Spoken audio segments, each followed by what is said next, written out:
They will not leave disappointed. This guy is unique, special, and we are privileged to be here today.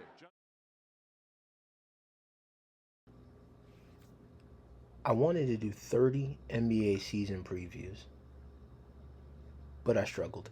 So, what we're going to do here, these are the ramblings. I'm going to break down 3 teams at a time per conference, and we're just going to talk about them real quick, give you a little bit of their statistical profile, and then go from there while we have them ranked in their spots. We're going to start here. The Washington Wizards were terrible last season until nothing mattered. They finished the season 30th in offensive efficiency, 27th in defensive efficiency, and for a brief moment it just looked like a team stuck in the mud. But at the end of the regular season, when nothing really mattered, you started to see glimpses of their young players taking a step forward. So ultimately, I think the Wizards had a fine season last year in terms of getting guys on the floor and figuring out what they have. But ultimately, this season will be important to figure out if they have the pieces to actually take the next step. I look at a guy like Alex Sarr. Sarr's fine. He had a bunch of numbers, right? I just think overall his impact was poor. He didn't really do anything. His defense waned a lot throughout the season, blocked a lot of shots, tried to hit a bunch of threes, but as a former number 2 overall pick, he's going to have to show more than what he did in season 1. I look at some of their wings that I like as well. Bilal Coulibaly. I think the biggest issue with him is that his offense is terrible. His offense and his shooting is so bad, you didn't recognize that he shot over 70% at the rim. That's how bad it's been. Keyshawn George, I think he's someone who can take a nice step forward. He seems like a more than a 3 and D role player, but I think he can be a little bit more than that. Came in right away in the second half of the season and just looked amazing on defense. I think CJ McCollum, the fact that they traded Jordan Poole for CJ McCollum gives them another more experienced ball handler, which is important. But overall, I think the Wizards are kind of at a point where they have a lot of guys, right? Like, just thinking of some names, like I like Trey Johnson, their 6th overall pick this past year. I think he's going to be an effective guard in the league. But after that, it's Coulibaly, it's Keyshawn George, it's Alex Sarr, Bub Carrington, who I really like. I think Carrington's going to be a good point guard in this league. Still needs some time. He's 19 years old. Tristan Vukovic is a good backup big. You got Will Riley, your 2nd first-round pick this year.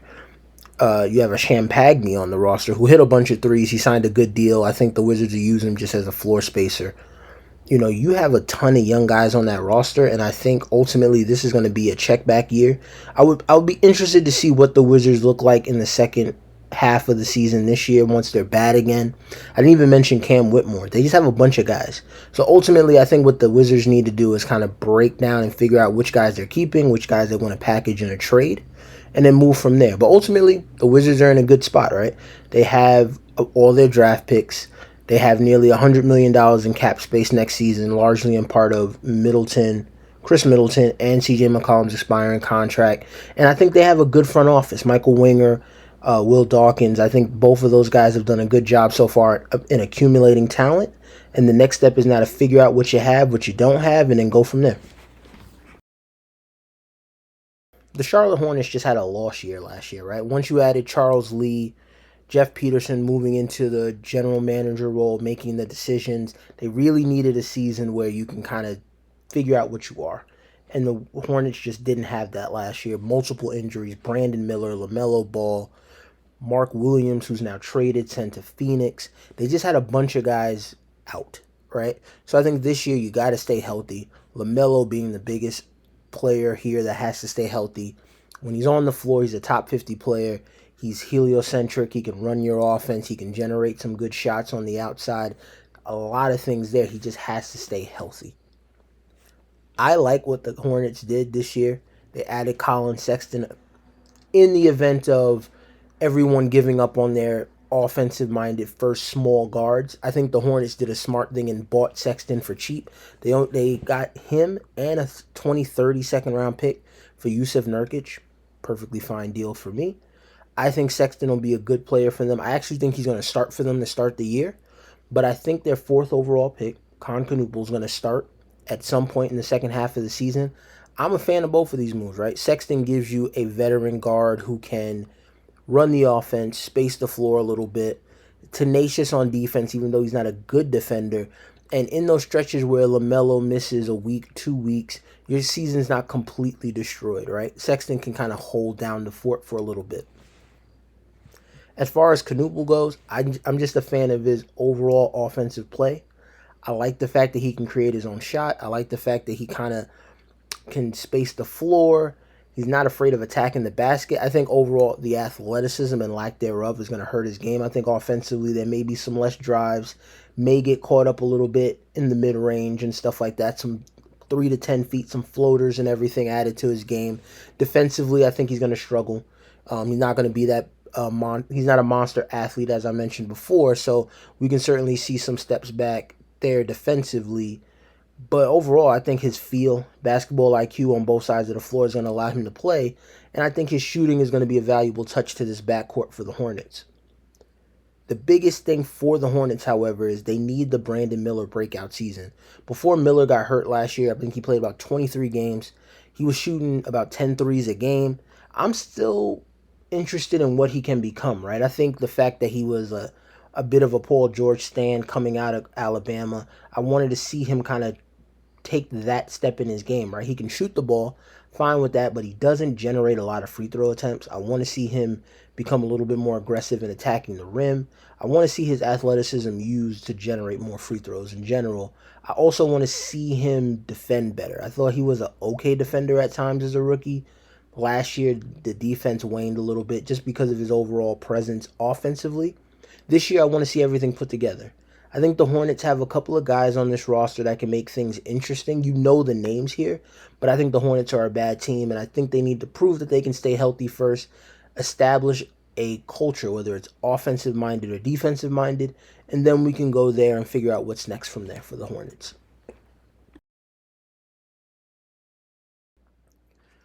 The Brooklyn Nets are boring. I'm sorry to say. The Nets are just a boring team. They don't have a star. They don't have really a player of intrigue, right? And that's always going to kind of hurt them in the long run. I think the Nets had an okay offseason. I think everything was fine, right? The Cam Johnson for Michael Porter Jr. trade, you have to talk about the 2032 first round pick. Being able to have a post Nikola Jokic draft pick from the Nuggets, always a good thing. I think Porter Jr. gives them someone who can just space the floor, take a bunch of big threes. I think Porter Jr. will relish in the role of getting more offensive looks, being able to create and generate his own shot. I wouldn't be surprised if we look up mid-season and say, is he like tradable? Can you actually get another pick for him? Is someone willing to give up an asset or two to get Porter Jr. in a trade? So I think that move is going to be ending up fine for both sides. I think Cam Johnson's a special player who's going to help the Nuggets a ton, right? The biggest news coming out of this offseason was Cam Thomas. The Nets didn't sign him. He ultimately took the qualifying offer, which means he largely controls his destiny mid-season, right? Whether he wants to trade or not. I think what will happen is Thomas will do what he does, right? He'll take his buckets, he'll shoot, he'll be a pro hooper. He'll have the 40-point games. He'll have those moments where he looks better than people think, and then he'll get traded to some team that he wants to play for, right? Or he might get bought out. You know, if the trades aren't there for him, the Nets might buy him out, or the Nets might just keep him and try to pay him again next year.